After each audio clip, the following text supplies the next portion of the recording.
Hello, everybody, and welcome to the Know Your Shit podcast, where our knowledge and pride in what we do drives us to be excellent. My name is Josh Cadillac, and once again, I'll be in the driver's seat for today's show as we learn how to stop just doing deals and start closing customers for life. And the way we do this is by talking to experts in various different fields to figure out how they do what they do, how they got to be successful, so we can translate that into something that we do in our business. That being said, we have a great show because we have a great guest for you. And Kareem, thank you so much for being with us. Kerim Kfuri, thank you so much for being with us.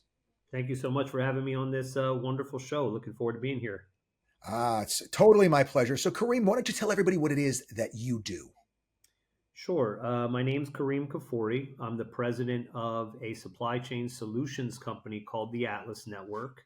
Started it about 20 years ago in the idea to help small to mid-sized businesses, even larger businesses, develop their supply chains, fix disrupted supply chains, and really avoid expensive mistakes due to a lack of knowledge or visibility in this industry. We know that the pandemic and other events have really brought those two words, supply chain, to the common vernacular. It's in the news, it's everywhere. It impacts consumers, business people, and my job these days has been about education and bringing transparency to this space. I do that through thought leadership. I also have a podcast called the Supply and Demand Show, and write a lot about this, and do a lot of conferences, and wrote a book about it as well. So I'm all about the education side of it and bringing visibility and transparency into this very important space that not a lot of people know about.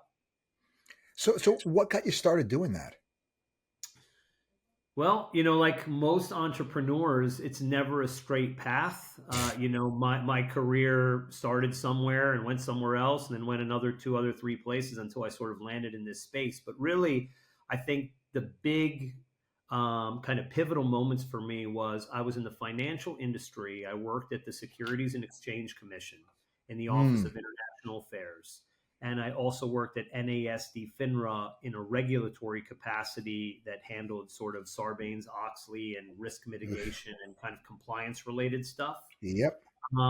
At that time, I took a trip to Asia, and I had family and I had people that I knew that was in the manufacturing space. And I said, wow, what an amazing place where you can kind of make ideas into reality, but so filled with fraud and issues Yep. and lack of visibility and Pandora's box related scenarios. And this is really when, platforms like Alibaba were coming online and so on, which is a great platform, a great technology, but was filled with a lot of bad actors, people who were posing to be manufacturers that weren't, or, show those golden samples or great pictures. And then someone buys something blindly, it comes over, they have no recourse when and if things go wrong. And so I said, there's a business here. There's a real opportunity here to essentially be almost a liaison, some level of an insurance policy for businesses that want to take advantage of the global economy, but don't have the resources or capabilities or knowledge to do so.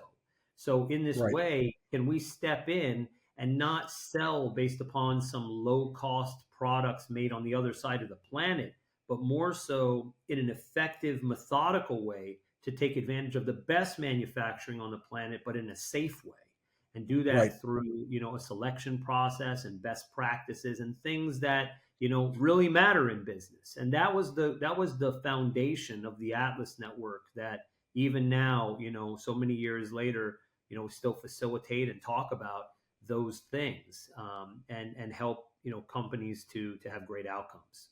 So basically, matchmaker, almost matching the demand with the supply possibilities and mitigating the risk for the consumer on the consumer side of what they're getting. I mean, it's like, do you buy that cheapest coffee maker that is a knockoff on Amazon? Yes, you can return it, but what is the quality going to be? So there's greater certainty of the quality because you've kind of done the vetting. Am I understanding that? Yeah, I mean, there's many different steps to that process. I'm sure. And this industry, this I didn't mean to industry make it sound easy. this industry is all about the ups and downs. That's why I wrote a book about it, literally about the ups and downs, the roller coaster ride. I Yeah, start yeah. chapter one by saying, get ready for a bumpy ride. I mean, that's just to give you the idea of where we're going here. But the point is that if you have a methodical process, and the three pillars that we always pushed and relied upon was the supplier selection process, having eyes and ears on the ground, and having third party attestation via audit firms and regulatory bodies.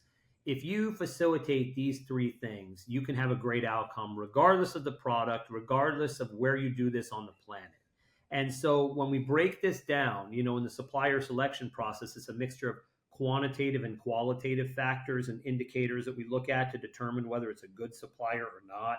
Then when you make a selection and you sort of go through the mechanism of, are they producing, the right types of products? Who's going to babysit that factory? I mean, the factory could be in Qingdao, China, or it could be in Kentucky. It doesn't make a difference. Manufacturers always are going to look to cut corners. They're going to look to kind of push people to the back of the line. They're in a business of basically time and management and scale. So, you got to babysit the manufacturing process. And that's a very key and important part of this mechanism. And then finally, when it's all said and done, it's not that the factory says it's all great, or even that you say it's great. You need to have a third party set of eyes that are paid to find mistakes. That's their entire job, to say you're supposed to be within these tolerances, you are in this, you're not in that, the technical, the aesthetic, whatever it may be. It's a formulaic methodology to really get something great out of it, so that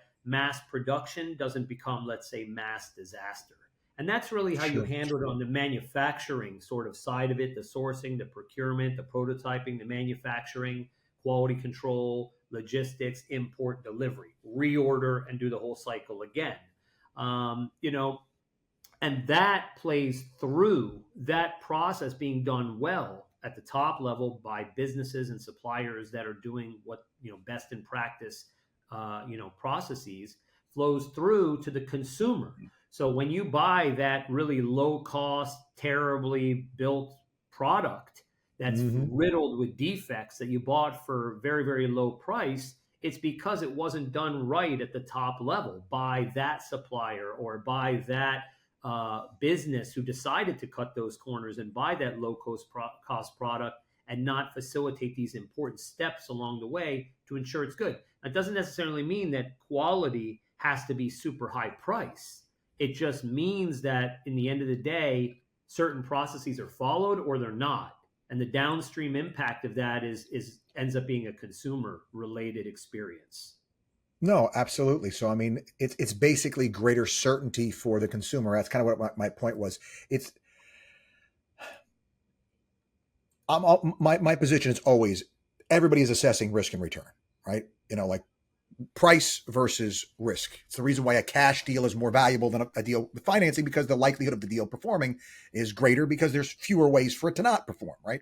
Sure. Um, and so obviously the if I'm a manufacturer that is doing work at a higher quality, it behooves me to let the consumer be aware of that, to let them know that the price that they're seeing is reflective of the reduced risk of doing business with them, I suppose. And so that's kind of, I guess, That's part of it, but the other part of it is that sometimes a supplier's cost related issues are driven by a business not giving the right parameters to them, or basically a scenario of, hey, we want you to make this widget that's never been made before, and even though you're going to have a really high scrap rate because there's a lot of defects and things haven't been thought through, or it hasn't been in the market for long, it's kind of a version 1.0.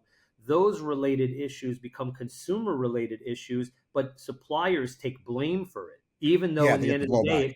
it could have been a business that was promoting something that was not a fully baked product yet, or something that Right. hadn't really come to fruition. Other things come into it too, like the cost of materials skyrocketing or ebbing and flowing because of industry related issues or political issues in the world, or resource scarcity. There's many aspects that flow into this that don't. It's not always justifiable to point a finger at the supplier and be like, yeah, you cut corners and that's why it's a cheap product, Yep. or that's why it wasn't made well, or that's why it's breaking on my third time using it. There could be, other dynamics at play here. And I talk a lot about that, in my book, where I introduced this idea of supply chain socioeconomics. And the Mhm. concept simply is that in the supply chain, the different players of the supply chain have divergent interests. And these divergent interests from each other are what actually create economic momentum, where customers care about certain things, suppliers care about things that are very much in opposition to that. And Right. in this way, it creates a push and a pull effect that ends up creating sort of negotiation or concessions or compromise or even Yeah. abandonment. So there's a lot at play here. As my father used to say, that's what makes horse races, right? That everybody's got a different opinion, a different take on what matters, and Correct. it really what it makes is a market. I mean, all of the stuff that you described is the thing that makes a market. Why this guy is charging this and this guy is charging this for the relatively the exact same thing. And I love what you said, because there is very much the sense on the consumer side that there's these monolithic companies, that the company that provides the product that I'm buying from is the one that makes the product, and that's very seldom the case, it seems like, anymore. That the people that are the company that have the idea are the ones that also make the thing. So both the manufacturer potentially is getting the bad rap for the company that had the idea having an idea that's not so great, but it could be the other way around. The company's got a great idea, it's a great product, but they chose the wrong manufacturer. And either way, the blowback is coming, and all the consumer knows is it's sitting on my desk, it's broken after having it for 2 weeks, it's a piece of crap. Exactly the case. And, that's why this industry is complicated. And that's why there's not enough visibility and transparency around it. That's sort of why I'm doing a lot of the thought leadership and going on great podcasts like yours to essentially try to make it more relatable, try to More make it visible, more sure. understandable, so that when you don't see products on those shelves, or the product prices are skyrocketing, or that item that you bought is breaking in a very short time horizon, what are some of the elements that are What very went known into that? about that, Yeah. and what are some of the things that are maybe not as known. Yeah, no, I mean, I think that, and what you're talking about is one of my absolute favorite things to see anybody that's good at what they do, which is to take and make this thing approachable rather than putting out one more scholarly work that helps a small subset. I mean, it's one of the reasons why one of my favorite books that I always recommend is Basic Economics by Thomas Sowell. Not a chart or a graph in the whole stinking book. And hey, here it is. It's like this. And he tells you Mm-hmm. something that you're very familiar with, right? Mm-hmm. Whether you love Sowell or not, it's still a very smart person. I think that's a level of knowledge that you have to get to, where not only do you understand the thing well enough, you understand it well enough to dumb it down so that the rest of us can come to the party and enjoy dinner with you, kind It's of not, thing. and that's hard. That's a hard thing, and I myself am continuing to sort of try to enhance that, Sure. because when you're in it and you're in the weeds and it becomes second nature to yourself, it's very difficult to kind of say to yourself, "Yeah, how come everybody else doesn't know this?" Well, everybody else doesn't know it because I'm the guy for 20 years that lost all of his hair and the rest is white because I've been in the trenches doing it. Yep. But this other person over here who has very little to no experience, or just learned about the supply chain because there weren't goods on the shelves at Walmart the other day and someone threw out that term to them. They don't know, they don't have the same level of understanding and comprehension. But it doesn't mean that their understanding is any less important than that seasoned professional or Absolutely. otherwise. It impacts us all. We're a global economy, we're global citizens. So we have to basically account for the understandings and pathways of consumers and business people and non-business people and seasoned professionals, and really the Totally. whole The whole economy. gamut. Yeah, no, Yeah. it's really a thing. I mean, the word, at least, because what you're talking about is something that I run into on my end, because I'm usually explaining investment to people that don't quite understand it as well, and it can be very convoluted. The word that I use to take and keep myself motivated on doing is empathy, like remembering as fully as I can what it was like before I understood this, and how I needed somebody to explain it to me to get through my thick head. How that, like, now I do, but what was it like? And like, not forgetting what it was like when I didn't know. and trying to take and speak to that version of me, if you will, that got him from, because somebody was kind enough to take me from there to where I am today, right? Maybe assisting folks along that way. But I want to get to this next question. What do you like best about what you do? What do I like best about what I like best is helping businesses and entrepreneurs connect dots that they themselves don't see. Yeah. That's what I really like.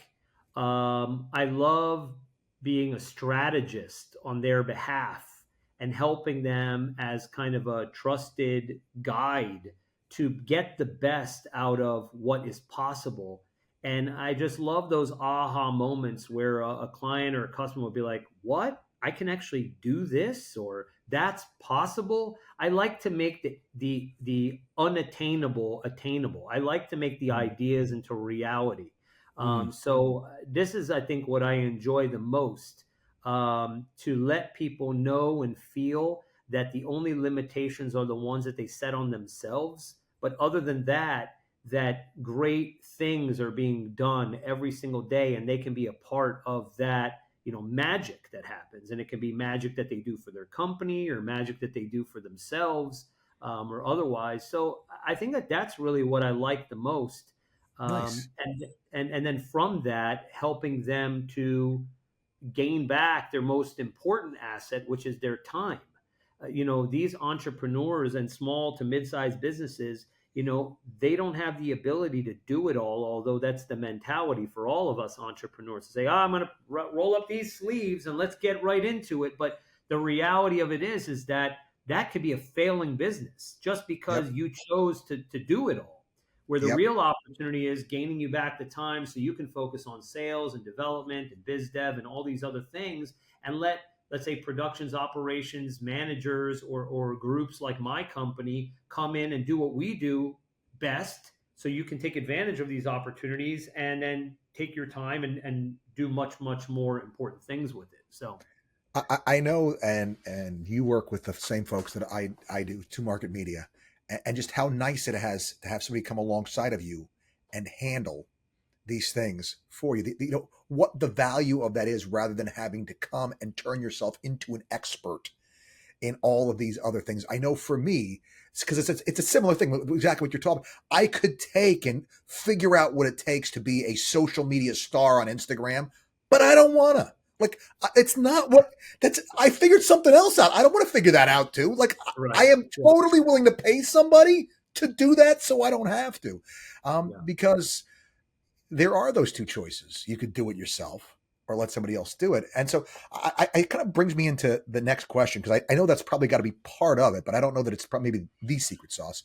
Where do you think all the success came from for you? um I mean, the reality of it is I think it's a mixture of elements. In my case, um, I have a background in sort of, going back a couple thousand years. I'm Lebanese by my background, so we're basically traders and business people of the ancient world. So this is my DNA first and Playing into the foremost. DNA. I love it. So there's that. But I mean, outside of that, I think you have to have a natural born tenacity.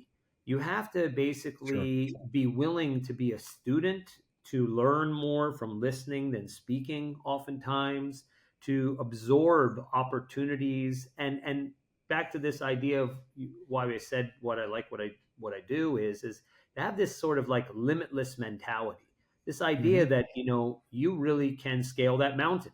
There's a mountain, it's at the top, you want to get there, it's one foot in front of the other, let's go. That's it. And not a lot of people have that, Yeah. or not a lot of people believe that they can do that. And yeah, you can be convinced and you can have a great mentor that can bring you along the way and show it to you and explain it to you. But in the end, there's something that's going to have to come from the inside that's going to say, you know what, I'm just going to do it the way I'm going to get it done.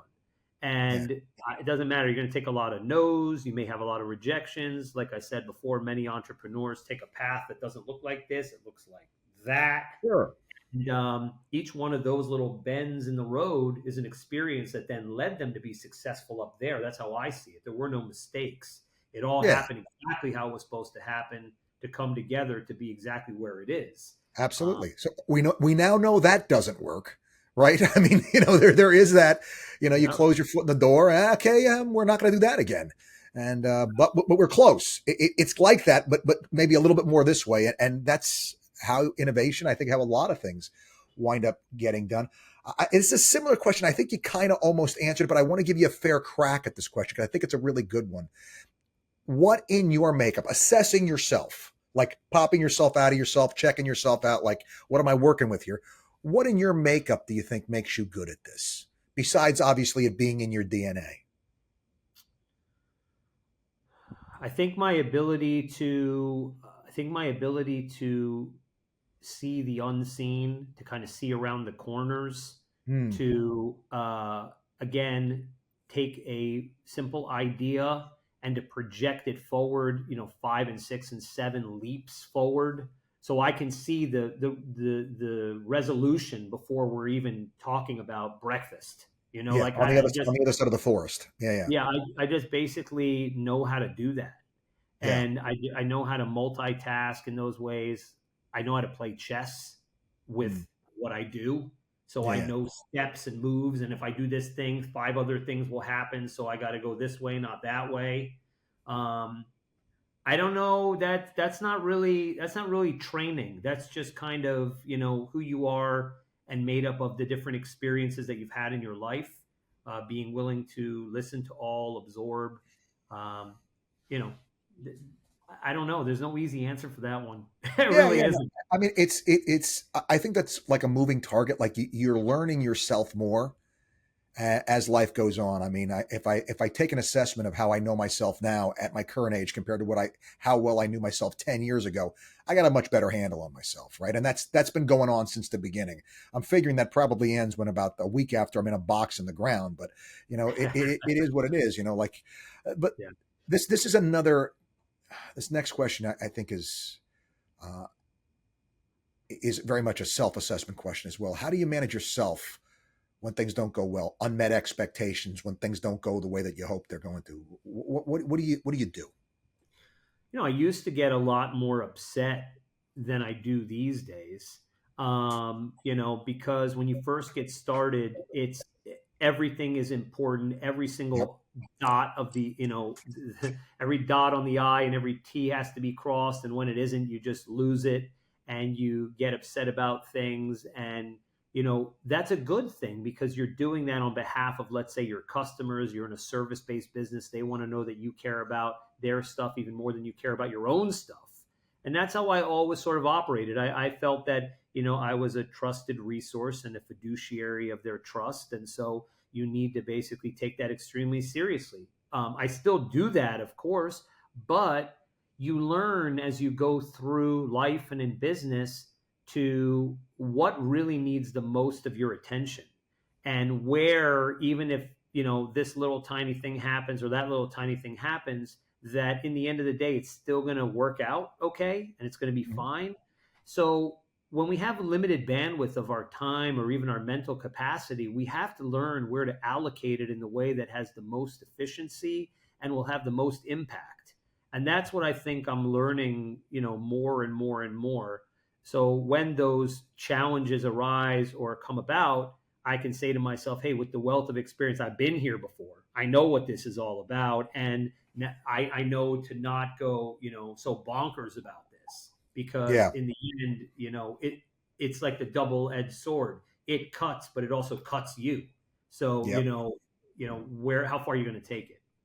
Right. What's the healthy amount of gravity, the healthy amount of weight to give this to get the best possible result? Because at the end of the day, that's really what I'm looking for. What's the most efficient way to get to the other side of this with as little brain damage for me as is possible? Like how do we best handle this?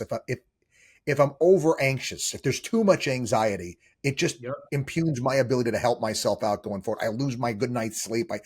All of this, there's too much. And I think that sizing the problem is Yeah. something that we kind of Yeah. And, learn a and, little and, if, better with time. and if the machine's broken, you can't help anybody. So, Yeah. so point is that there is a moment where it's like, all right, I can get nuts about this one little minute piece and implode something that is going to impact 1,000 things for this one little tiny thing or smaller thing. But at the same time, you have to make a balancing act to understand why you're valuable.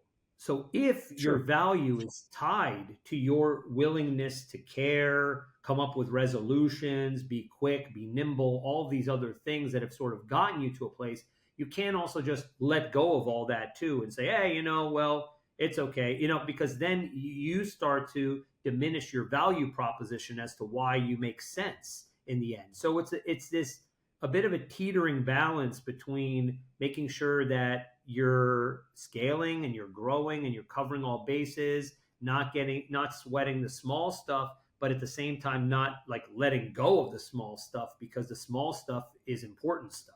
The So it's details. kind of Devil's in the yeah, details. Yeah. right. So it's a bit of a balancing act with how far you take it. I hear that. So let me ask you this, Kareem. What do you see as the opportunity in the market today? The opportunity in the market today is to continue to understand that we are the smallest we've ever been as a planet due to technology. It Hmm. links us all together, and that although we oftentimes tend to have an insular thought around the way we want to do business, like let's do business local, let's just support our own economy, that in the end, that could maybe be at the detriment of global economy and global efficiency or even consumer needs. So Hmm. perfect example is, we could stand here today and say, let's make this widget in America, right? We're going to make Hmm. this thing in America Sure. today. It's going to cost consumers 5 times as much, and salaries haven't gone up proportionately to this. So less Right. people are going to end up buying it. Less Sure. businesses are going to be able to facilitate work. Consumerism will reduce, and in the end, it doesn't benefit anyone. Rather than, let's say, we buy this widget on the other side of the planet where it's well made, there's a wealth of experience behind it, the cost structure is right, it keeps people in jobs and working and distribution and whatever else has to come downstream from that, and we're promoting consumer activity and economics, global economics. Sure. So this is the challenge that I see, that we're tending to make some really large scale economic decisions based upon political motivations. And I'm not a political person. I grew Yeah. up in Yeah. the DC area, and I'm like the most non-political person Yeah. there No, is. I don't go to DC just because I don't want to see where my money goes to die. Totally, like, I avoid it on trips, but I hear what you're saying, and I very much love this topic by virtue of the fact that the question is there a place where globalization maybe goes a little too far? And the only place that I'm going to push back, and I'm again not getting political, when COVID happened and we realized that like 90% of our prescription drugs came from China, and now there's these huge shortages. And as dependent as America is on prescription drugs because we're so unhealthy for all these other reasons, there are these places that when seeking those tremendous efficiencies where maybe we've taken efficiency over some of the other concerns that maybe might apply when the world starts to get a little bit bigger by mistake because something has happened. And so and I think there's because look, I'm the first guy to sit here and tell you I'm very grateful the government didn't subsidize wagon wheel manufacturers to keep the wagon wheel companies in business when they needed the rubber on the tire instead of for automobiles as opposed to wagon wheels, right? You need to be able to take and go where the efficiencies are and take advantage of this. I think that But it's kind of interesting to me. so what's interesting about this is this. Here's a misconception that I'm going to tell you, so that Sure. basically the next time this conversation comes up with somebody, you can say, I heard this from a supply chain I have expert an who. expert that I can consult on this. Yeah, go ahead. So, the vast majority of our shortages that we had in the United States was our fault. And Oh, I'm going to sure. tell you, why that is. So when we had obviously the pandemic occur here, we didn't have workers that were going to ports. We shut down, right? We didn't have containers that could get offloaded. We had basically the equivalent of what we're sort of seeing here with this little strike that's going on right now based upon fair wages and labor at the ports. And Yep. so what ends up happening is you end up having this complete bottleneck traffic jam that goes all the way back to the supply chain side. And when you have containers that are sitting out in the ocean outside of New York harbors or in Long Beach in Yep. California, and then factories can't put goods on boats to then ship out. You have this basically stockpile scenario that occurs. You Of have this course. complete bottleneck. So in the end of the day, the point is that the shortages that we experienced and the bottlenecks that we experienced of goods not being on shelves and so on and so forth, in the end of the day, were not because manufacturers weren't making stuff. It Sure. wasn't it wasn't because of any of that. What it was is it was because of the fact that we logistically were not ready for such a event in our So, own in our own country and in our own economy. And as a result of that, as a result of not having those sort of doomsday scenarios played out or those fail-safe mechanisms in place, it created a supply chain disaster for our economy, but not one that was created because of something, I mean, outside of where the virus originated and the rest of it. yeah, yeah, But the yeah. point is that it wasn't like the suppliers stopped making for the United States or for the rest of the world. It wasn't like that was the major issue. The issue was essentially just getting it here, Of and course. so it was a transport logistical issue that was created because of shutdowns in our own systems that were here. So really the question is if you think about it this way, is if we had played through more of those scenarios, and there are obviously FEMA and these major organizations that play through, hey, a major earthquake happens and this five things happen, What are we or gonna do? Yeah, yeah. right, we do these things. But like if we had better mechanisms, coping mechanisms in place to be able to determine what would happen with a global economy shutdown or a terror attack on our soil or on our computers or on all these kinds of things, then how would we react and play out these scenarios? This is where I think that we failed a bit as a nation, more so than So to say, I hear what you're saying. I'm gonna say, and this will always come back to you. You mean to tell me that a politician failed to consider the unintended consequences of a decision? That has never happened before. Sarcasm, heavily intended. yeah, I Look, mean, you know, I'm not trying to the be I'm second, not trying to be political about it. I mean, it's just uh, processes, broken sure. processes that The we need problem, the to look problem is at and it's work on. broken, right? I mean, who you got to listen to the experts. The problem is you get the supply chain experts in there saying the exact opposite thing that maybe the medical experts are, and then it becomes what is the big news story? How is the news going to handle this? And that's ultimately what determines which way it's got to be handled. But man, I wish that we had more time because I'd love to talk to you more about this. I love understanding how this stuff works. But I do want to ask you a couple of kind of a little more rapid fire questions, kind of take and get your Sure. quick sense of this. Um, what's the most important thing that you would say that you've learned in the process of doing what you've done? Be ready to make a lot of mistakes, learn from them quickly, and keep moving. Love it. Yeah, yeah, man. What are you most proud of in business that you've accomplished? The fact that I never gave up, and the fact that I learned from the failures to basically make successes from those failures. Love it. What are you most proud of? A little bit more personal version of this. What are you most proud of in life that you've done? That's my kids and my family for sure. Good stuff. There you go. It always hurts my feelings when somebody's answer to the first one is the same as the second one. There's some things that are just way more important. So Yeah, I'm glad to see that absolutely. you got it all in balance. Um, if you could give our listeners one piece of advice, what would it be? Don't put limits on yourself.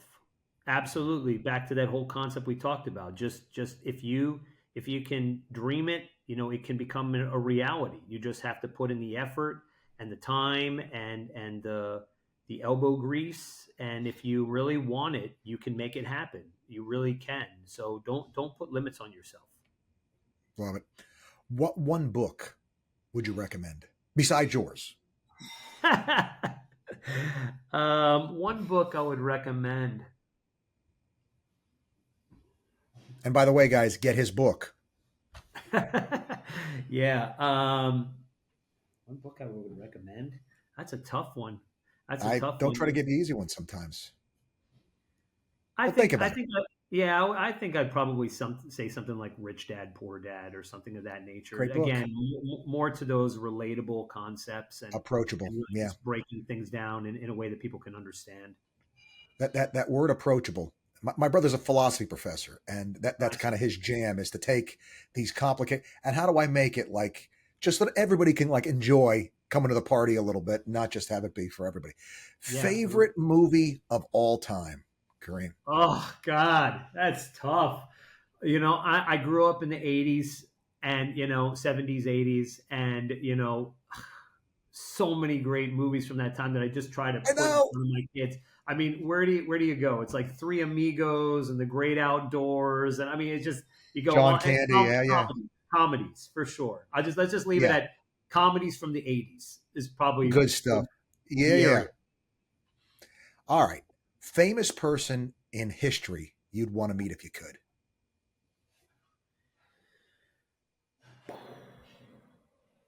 I think I'd really like to meet. I think I really would like to have met um, Alexander the Great. I hear him a lot. I thought you would have gone with the Trader and gone with Marco Polo, but all right, Alexander the Great. I think Alexander the Great, followed by one more, if you let me give you one more, would Sure. be Khalil Gibran, who Okay. was a very very well known poet and writer, Lebanese poet and writer, who came to America in like the 20s, and I love his writings. I think there's so much philosophy in what he writes. I don't know if you're Hmm. familiar with him, but if you're not, Khalil Gibran is great. Your brother Good probably stuff. knows him, being a philosopher. Probably does. He always amazes me with the people that he knows when it comes to that stuff. What person from your past would you want to sit down with and have lunch with today if you could? My grandfather, mom's side. Hmm. Good stuff. Why? He passed away when I was really young. I Hmm. knew him probably up until about 7 or 8 years old, but he was a very well known physician. He was a kind of person who just in the age where you had those like family doctors who would run around with a little medical bag and would Yeah, just yeah. like read House everybody. call. That's like what he was. Um, but I just from what I know about him and what I could see about him, he seemed like just an amazing personality, and I just didn't really have a chance to know him well. So I Yeah, would love to do that. yeah. No, it's amazing those people that you affected so many of the lives that you grow up with, and want to know more about what these stories. What was this person like? What one piece of advice would you go back and give a younger version of yourself if you could?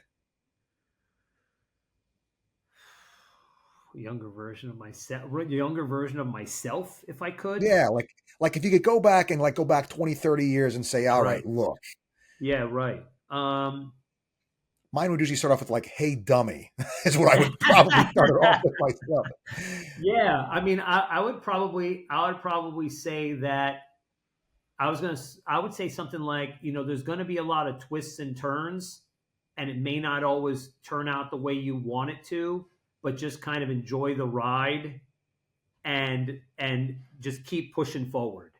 I Yeah, think that we're in a place when we were kids, or when our kids are kids, where now that they want to have it try to all figured out so quickly and in one shot. Like, I want to do this so that I can do this, so that I can do this, and so I can do that. And the reality of it is that that's just not the way life is. It's messy, and you meet different kinds of people in different parts of your life, have different kinds of experiences, and all of it's valuable. So mm. enjoy the twists and the turns. That's what's Enjoy the the spice. ride. Yeah. Yeah, yeah. Enjoy the ride. Um, Who would you want to be stuck in a foxhole with if you had to? You seem like a cool guy. We can hang out. Hey, it might be good. I'm I not don't know. bad. I don't know. In a foxhole with. So you got to be there a long time. You got to be able There's to entertain incoming each fire. Who other do you trust to have your back, basically? and who you trust to have your back. I'd say my dad. Yeah, Yeah. that's awesome. That's an awesome thing to say. What do you do to unwind, Kareem? I'm into music. I played music Mm. from a very young age. I was actually going towards the music industry early on when I was a kid, and I love that. I like to play all kinds of sports, any kind of sport you can pretty much think of. I love to play it and running around. Spending time with the family and the kids and enjoying it. I love the water, beach, swimming, all that kind of thing. So I just like to be active. Love it. What's next for you, buddy? You're obviously Yeah. hustling. There's got to be something else that's rolling around back there, and the next thing coming. You know, I guess really what's next for me is kind of more of what I'm doing here, but on the biggest stages I can possibly find.